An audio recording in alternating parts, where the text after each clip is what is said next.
Sejam bem-vindos e bem-vindas a mais um episódio do nosso podcast A Evolução Natural. Hoje com um tema que eu adoro, que é sobre longevidade. A gente vai falar sobre longevidade nos negócios, no patrimônio e na vida.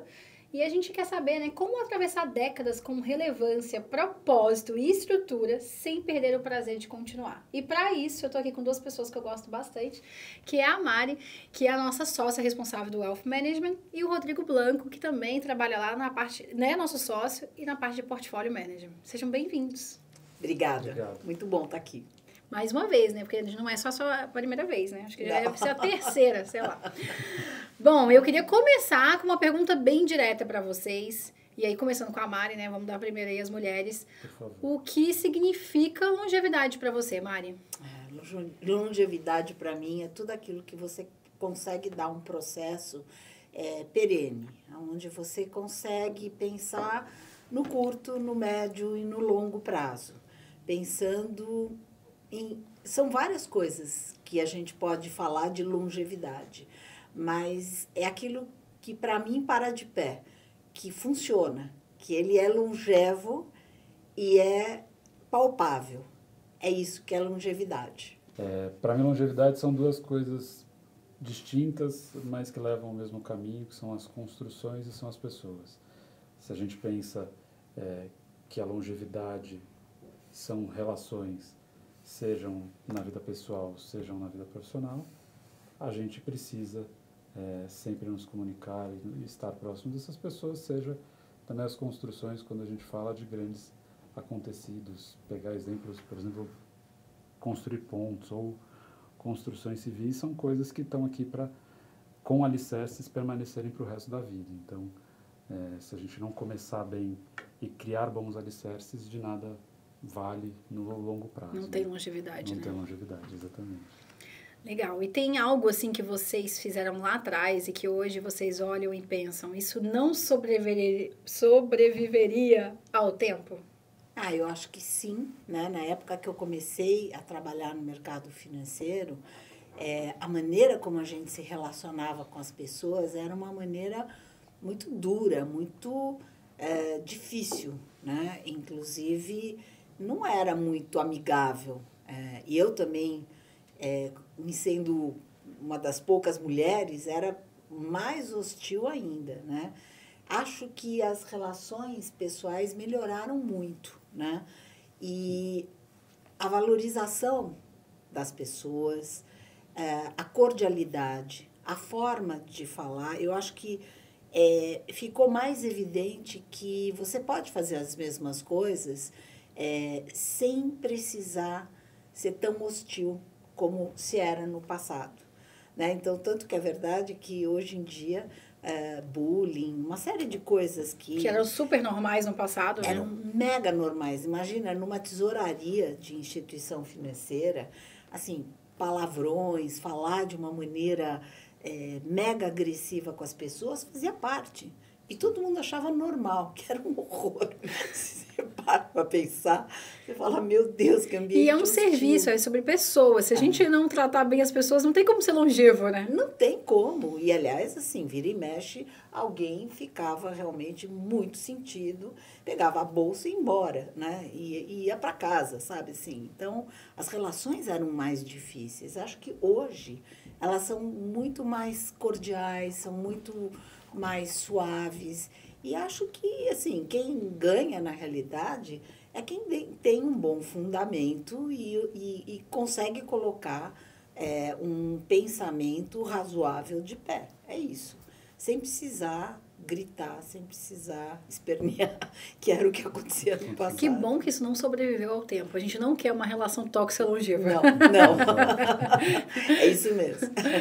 E eu acho que, além disso, Mari, também a questão de que trabalhar muito por trabalhar muito, né? Que é uma questão que, para mim, pega bastante, de pensar que se você não tem inteligência e você não se desenvolve, ficar por 10, 12 horas, que é uma crença muito cultural do nosso mercado, de que você precisa trabalhar muito para atingir, se você não tiver inteligência, você não tem longevidade, porque você não desenvolve e você não constrói.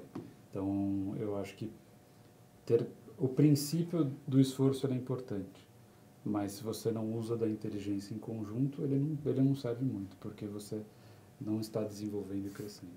Então, acho que o ambiente é muito importante, e a Mari passou por isso muito, né? Sim. Mas acho que a necessidade da inteligência também é muito importante. Eu acho que não dá mais, talvez daqui a uns 30 anos, se eu gravar de novo esse podcast, a resposta vai ser fazer menos gestão de horas e mais a gestão de performance, né? Exato. E isso tem que deixar de ser longevo no Exatamente. nosso mercado como um todo, né? Porque a gente vê isso ainda muito acontecendo, Sim. né? Embora já tenha melhorado bastante. Sim. Bom, vamos falar um pouquinho de longevidade nos negócios. A gente já até aqui deu uma pincelada, mas eu acho importante, né, a gente falar que os negócios, eles não duram só porque são bons, né? Eles têm que ter visão, eles têm que ter gente, né, engajada. E aí eu acho que a pergunta para vocês é: o que faz um negócio durar? O que é inegociável para que uma empresa atravesse gerações? Vocês atendem muitas pessoas, né, empresas de familiares, e que a gente vê que se perde ao meio do caminho, mas tem umas que são muito longevas, e eu queria que vocês trouxessem um pouco aqui dessa receita, se é que tem. Eu acho que tem sim. Em primeiro lugar, não adianta uma empresa criar um serviço ou um negócio que não tenha um público. Então, uma empresa precisa saber ouvir o cliente. O que as pessoas precisam? Até porque a vida das pessoas é dinâmica e ao longo do tempo as necessidades também vão mudando. Então, não é só o cliente que ele vai mudando, não.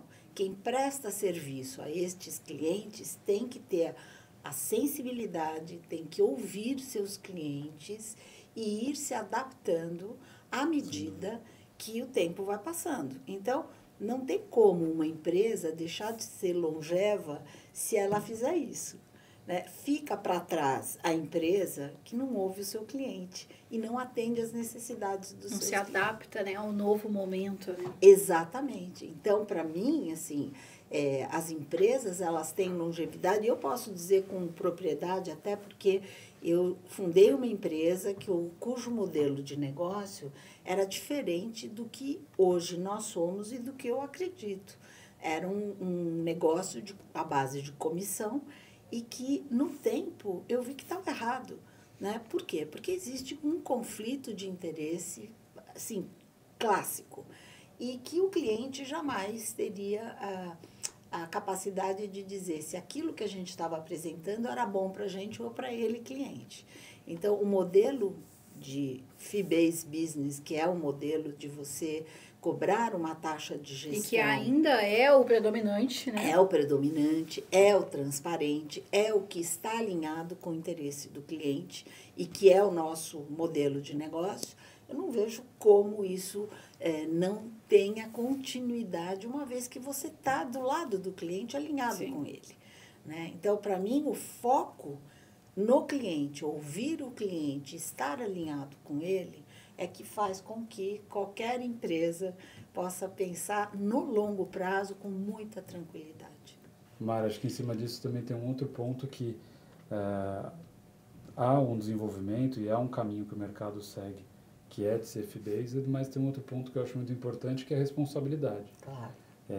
Lugares como a gente possuem responsabilidade, o que eu acho que é muito conectado com longevidade, quando a gente fala da gestão do patrimônio. Total. Cobrar uma taxa simplesmente para ficar mais transparente não necessariamente está mais alinhado. A gente ter a escutativa é muito importante, estar junto do cliente é importante, mas no fim nós somos responsáveis. Acho que é isso que a gente tenta fazer aqui na Galápagos e ter a proximidade com o cliente. Eu vejo também que quando a gente fala de longevidade nos negócios com os clientes, tem um outro ponto que é muito atual, que é a questão do propósito, e que eu acho que você observa bastante com os clientes, que é quando você começa a ter isso em questões geracionais. Isso. Que você tem ou o patriarca ou a matriarca, construtor da empresa, que o que entende que o propósito ou o interesse da vida dos filhos e dos herdeiros não é continuar o negócio, ele consegue ter muito mais clareza e tranquilidade para a profissionalização da própria empresa. E entender que para ela continuar, não necessariamente eles vão querer continuar aquele negócio. Então a gente acaba vivendo isso, a Mari deve ter mais experiência e passou por isso mais do que eu, eu acho que é um outro ponto muito importante que a gente observa, né? Acho que é parte de responsabilidade quando falamos de nós e quando a gente fala de negócio dos nossos clientes, essa etapa que eu conheço alguns e já vivi com eles, ter essa tranquilidade de observar a geração e passar para eles se querem ou se não, entender que a profissionalização é o caminho natural. Preparar a próxima geração, né? Uma vez eu fiz um debate lá na AgriShow, inclusive, com mulheres que estavam falando sobre sucessão com seus filhos no mundo do agro.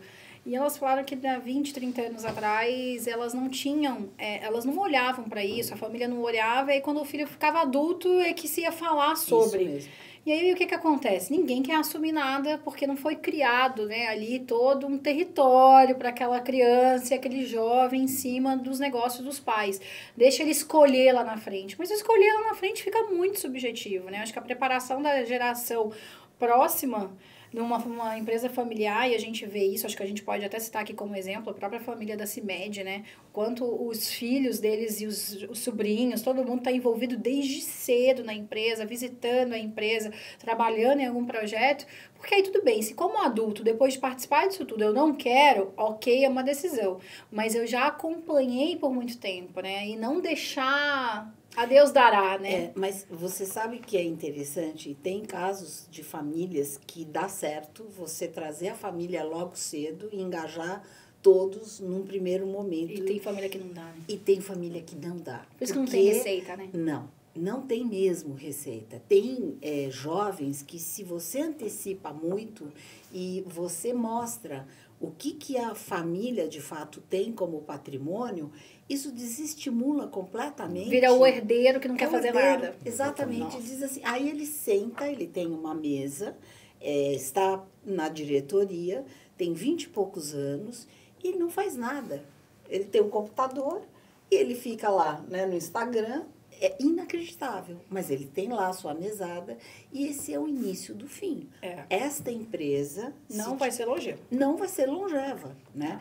Por outro lado, assim, famílias que se preocupam com a longevidade da sua empresa fazem ao contrário. Não colocam os seus herdeiros na sua empresa. Os filhos têm que se provar em outras empresas, fora das empresas da família. Legal. Então, vão aprender fora. Ah, você quer sentar aqui? Tá bom, só que tem que ser por mérito, não porque você é herdeiro. Então, estas empresas familiares são as mais longevas que existem. E tem vários casos, né? Tem uma que é um caso, assim, em Harvard, é um case que é a Suzano. Né? É verdade. O velho Pfeffer, né, o fundador, ele falou, eu não tenho sucessor natural. O que ele fez? Ele profissionalizou sua empresa, colocou no estatuto da empresa que nenhum herdeiro poderá sentar em algum cargo executivo. Isso é público. É governança pura, né? Governança pura. Mas veja só, décadas lá atrás, ele reconheceu isso, profissionalizou a empresa e deixou a empresa espetacular. Estão no conselho, como deveria ser, e são ótimos, inclusive os atuais dirigentes que eu conheço, muito bons. Mas ele estabeleceu que ninguém da família sentaria em alguma posição executiva. Olha que visão. Sim. Acho que não é trivial, né? Não, acho que foi década de 50. Né? Foi realmente... Então, assim, eu acho totalmente diferente, por exemplo, do caso que eu citei da CIMED, né? Você vê que são coisas completamente diferentes e cada um dando certo à sua maneira, né? Eu acho que cada caso é um caso. Acho que as famílias têm que conversar muito sobre isso. E acho que desde o início da educação dos filhos, faz toda a diferença quando eles são muito atendidos demais desde a infância e ficam realmente naquela posição muito... Confortável, né? A zona de conforto total. Eu acho que tem uma questão de que se preocupa muito em o medo dele ter para não ser. E ele não ser ninguém, ou ser o que a gente acaba até utilizando por mal, às vezes, o termo herdeiro. Porque se você não prepará-lo, né, usando os dois exemplos como caso, muito provavelmente... ambas as famílias foram preparadas para ser e ter aquela situação na vida. Porque entender que ficar escondido, ou ele viveu uma vida muito boa e ele entende onde ele está. Sim. Agora você precisa preparar ele para ser também quando chegar a vez dele. Porque ele vai ter. Então aquela própria longevidade patrimonial, que é um outro tema que a gente vai conversar daqui a pouco, é um tema que você não tem como fugir. Sim. Então, se você não conectar as coisas e desenvolver a pessoa para ser, não importa nada ele ter aquela empresa nas mãos, né, Maria? Mas ele pode aprender tudo isso fora Também. da própria empresa, né? Que eu, aliás, eu acho mais rico ainda, porque traz outras experiências, traz outras experiências, outros olhares, que vai ser muito rico, né? Sim, trazer isso. Eu acho que no final do dia, não importa muito se ele for para fora, que é o caso da Suzane, ou se foi para dentro, que é o caso da CIMED. O que importa, eu acho que é como foram criados esses filhos, né? Acho que vai muito da liderança de pai e mãe e depois da liderança no negócio em si, né? Trazendo o gancho agora da longevidade patrimonial, já queria trazer esse tema aqui na mesa. Vocês acreditam que as pessoas estão preparadas para pensar no patrimônio com visão de longo prazo, de fato? Ou se não, o que está faltando ainda? Porque a gente já sabe que a gente vai viver. Eu, por exemplo, vou fazer 40 anos. Eu já sei que, assim, eu tenho mais 40 pelo menos. Muito mais. Antigamente, mas assim, com 40, já era uma senhorinha que eu tô falando de mais 20 ali. E, assim, 20 na decadência, né? Eu tenho 40 bons anos. Então, a gente já não deveria estar pensando muito mais nisso? Vocês acham que as pessoas estão pensando nisso? Posso falar? Claro. Eu vou te dizer que não. Muito poucas pessoas pensam sobre isso. Faz parte do nosso trabalho, inclusive, trazer esse tema. Até porque a gente olha para a pessoa como um patrimônio como um todo. A gente faz o planejamento patrimonial e a gente faz, principalmente, a questão do fluxo de caixa. Porque antigamente as pessoas diziam assim, quando eu fizer 60 anos, vou me aposentar, vou parar de trabalhar. Tá bom, você tem patrimônio para isso? Porque você tem, no mínimo, mais 40 anos pela frente. E quando você não tem mais novas entradas patrimoniais, a conta é uma conta atuarial. A gente faz a conta de que se você, frente ao seu patrimônio, pega juro real, tira imposto de renda, tira inflação, quanto que você gasta, a gente faz uma conta, quanto tempo vai durar esse patrimônio. E, às vezes, vai durar 16 anos, 20 anos, e a pessoa só tem 60, achando que vai poder se aposentar. E a gente fala, não, você não pode se aposentar. Você tem que continuar, você tem que ter mais patrimônio. Mais uns 10 anos aí.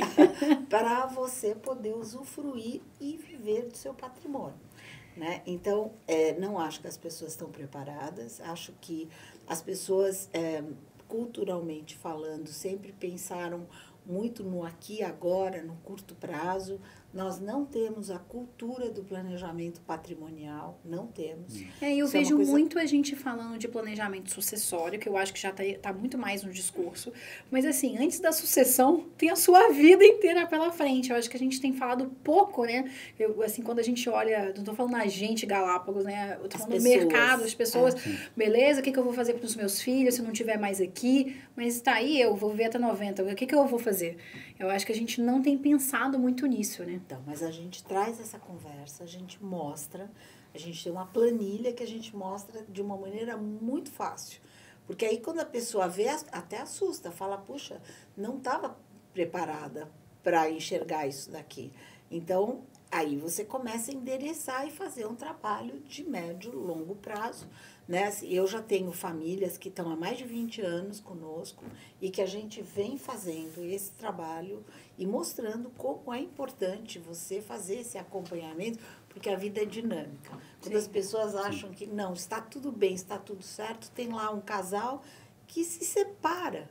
E se separa o patrimônio, metade. Então, assim, começa tudo de novo, né? Tem que fazer de novo. Exatamente. Então, assim, não, eu não acho que as pessoas estão preparadas, mas eu acho que cada vez mais e mais, até na mídia, tem se falado na importância do planejamento patrimonial e governança familiar. O que falta, Blanco? Fala. Eu acho que tem algumas coisas que geracionalmente a gente tem vivido no Brasil. Você pega, por exemplo, a geração dos meus pais, é uma geração que passou pelo plano Collor e tinham medo de banco depois de tudo que aconteceu. Então, o patrimônio criou transformações ao longo do tempo.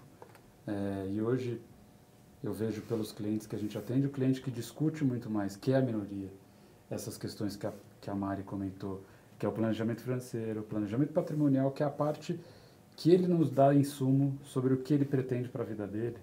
Ele tende a ter muito mais sucesso na gestão e a gente consegue ser muito mais assertivo na vida junto com eles.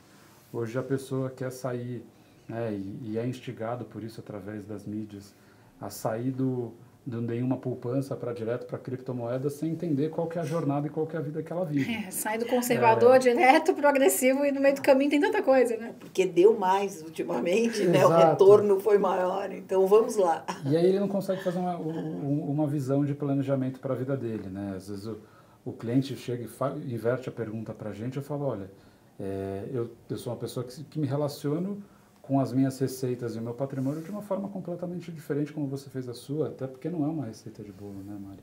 Para essa parte a gente tem que trazer e entender muito mais deles. Então, eu acho que tem essa parte de construção, de transformação patrimonial que a gente viveu nos últimos anos, seja porque o Brasil mudou bastante nesse período. Então, a transformação na própria indústria, né? A gente está falando aqui de uma nova abordagem, não uma abordagem de produtos em si, o que dá mais rentabilidade, mas uma abordagem de vamos trazer longevidade para a sua carteira, para o seu patrimônio.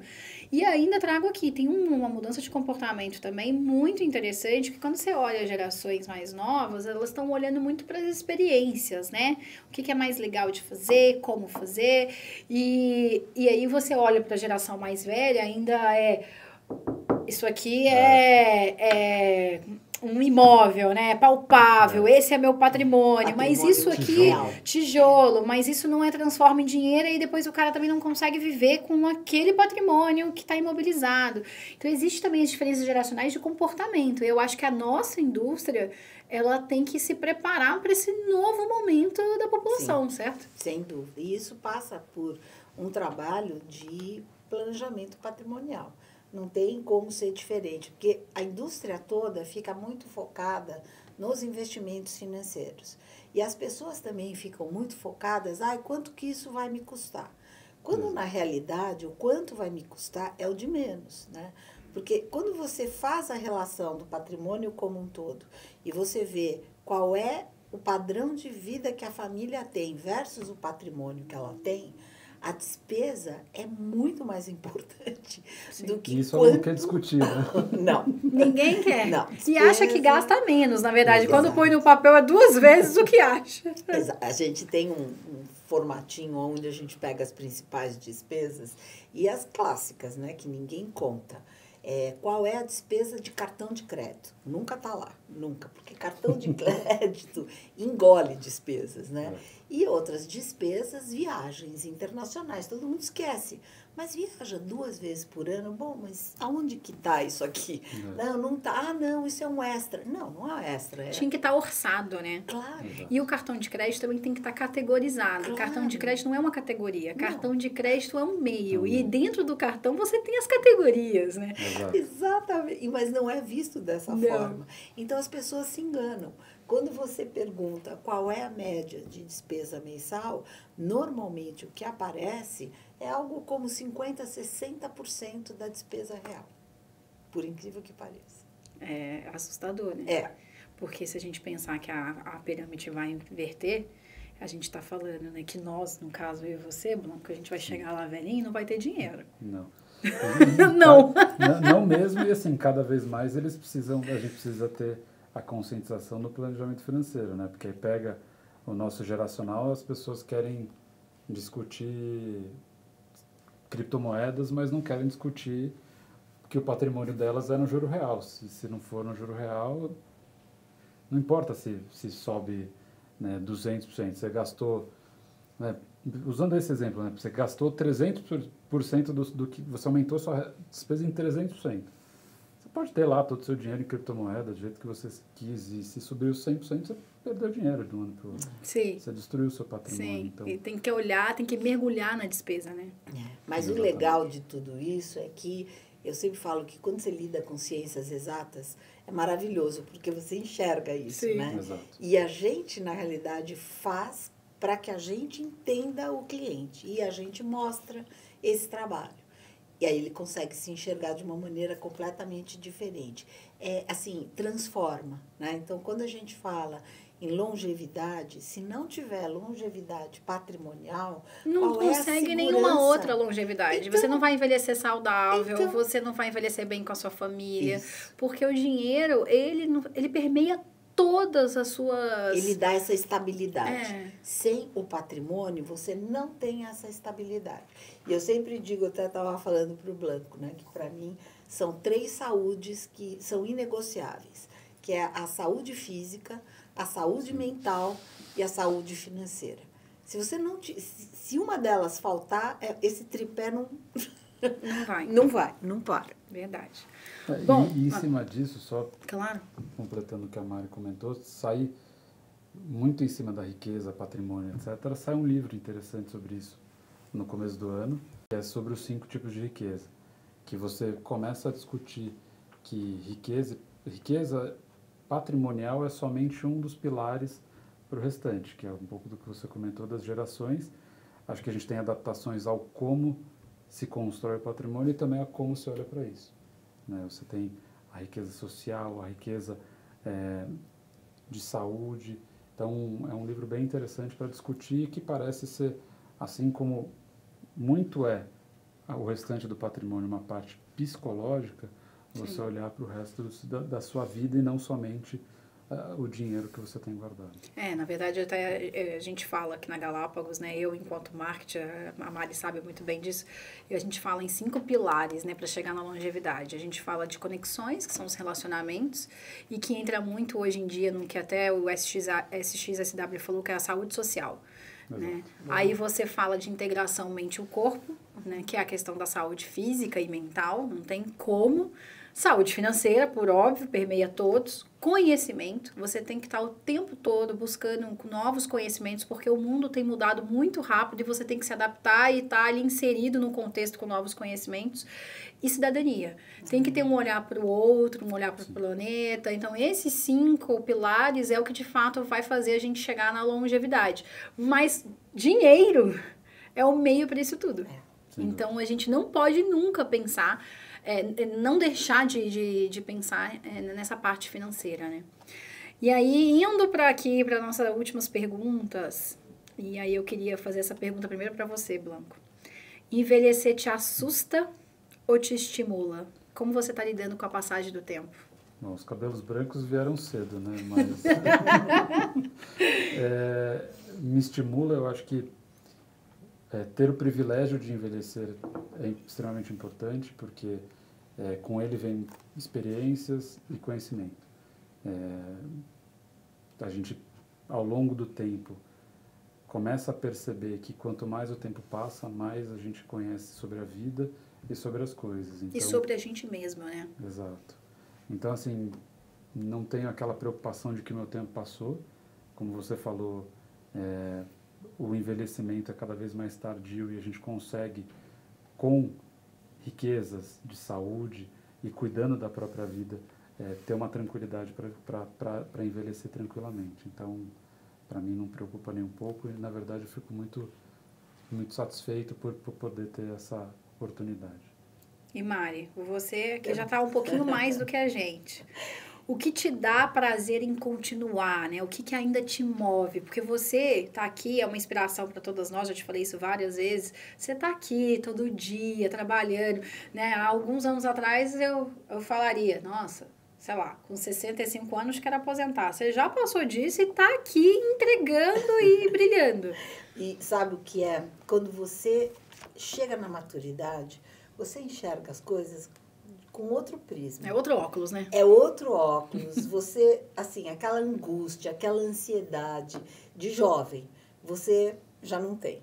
Você fala, puxa vida, como seria bacana se aos 25 anos eu tivesse a maturidade que eu tenho hoje. Nossa, seria assim, espetáculo, né? Com maturidade... Mas que bom que não tem, porque no final é o jovem também, Então, que é aquele que faz a indignação construtiva e empurra também. Tem um lado também, bom, né? também. Não, sem dúvida nenhuma, mas é que a maturidade é fora de série. Nossa, você vem assim, um problemão, você olha, né? Você contempla, né? Você contempla o problema. Eu adorei, essa é uma frase, contempla o problema. Tá lá, né? Então o bode está na sala, então você fica contemplando, você não toma uma reação imediata, você não entra em confronto. Você vai usar da sua experiência, vai parar, vai pensar, vai respirar. Às vezes não é nem no mesmo dia Sim. que você toma uma resolução a respeito daquele bode na sala, sabe? Assim, você fica num estado de contemplação, pensando e tal, e você encontra uma solução. É incrível, né? Nada como quilometragem. Quando você tem quilometragem, você tem experiência, gente, como você fica mais criativa, você fica, sabe assim, se encontra a saída, porque tem saída É que pra tem tudo. repertório. Tem. E aí você consegue concatenar as coisas, Tem.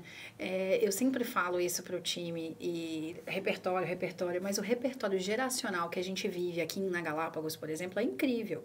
A gente poderia aproveitar isso muito mais, eu falo. Né? Eu, que respondo para o Bolonha, vocês sabem, as minhas conversas de feedback com eles, assim, são incríveis. Eu tenho um MBA todo ano, né? É muito legal. É muito legal. E muito legal também poder ter os jovens que nós temos. Sim. Porque a gente aprende muito com eles. Vocês também. com ele a gente total. Nossa, eu adoro.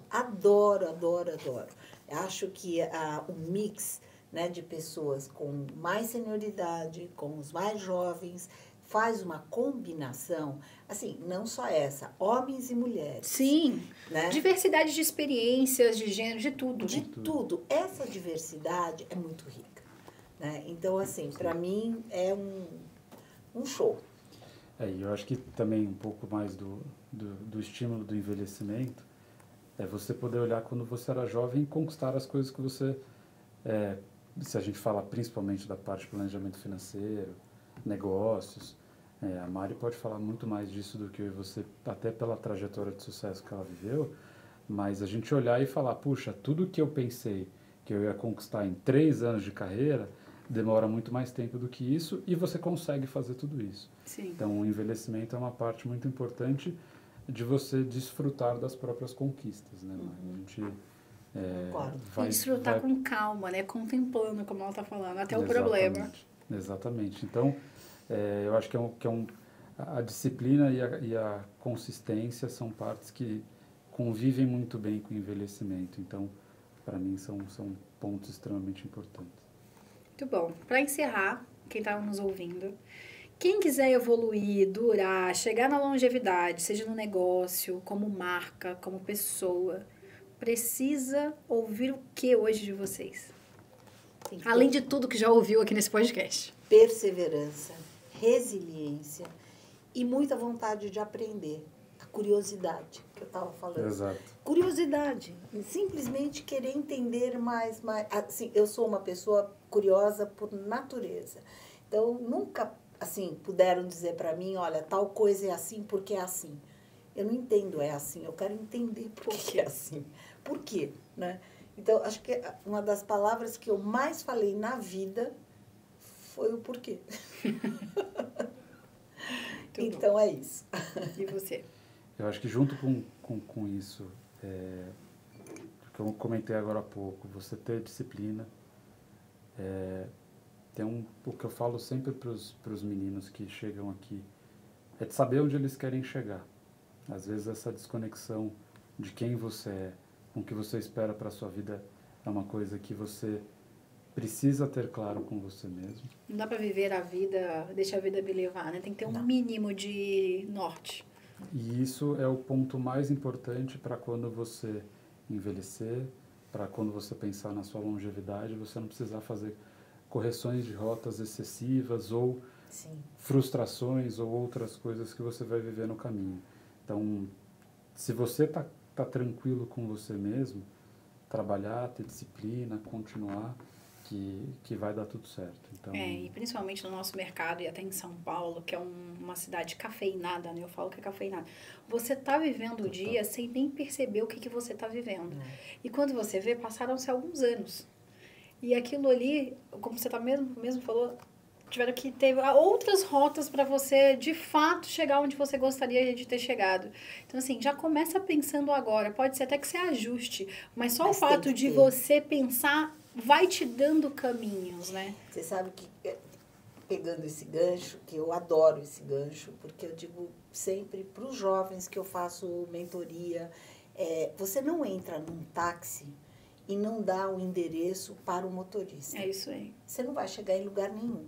Você precisa dar um endereço. Então, na vida é a mesma coisa. Mesmo que tenha uma parada no meio do caminho, mas tem que ter o endereço final. Tem que ter um endereço. É isso para aí. onde que você está se indo. não tiver endereço, alguém vai te levar até lá. Alguém vai te dizer qual que é o caminho E final. aí você prefere que alguém domine a sua vida, né? Então, Exato. é esse o ponto. Né? Acho que encerramos muito bem esse podcast. Né? Quero agradecer vocês dois pelo papo, porque além de finanças, longevidade é isso. Tem muito mais do que dinheiro, mas dinheiro permeia tudo. Então, muito obrigada pela expertise de vocês aqui hoje. Obrigada, Rebeca. Obrigada. Obrigado, Rebeca. Foi ótimo. Muito obrigada para você que nos assistiu até aqui. Você pode acompanhar tanto no Spotify quanto no nosso YouTube. E a gente se vê no próximo episódio da Evolução Natural. Até lá!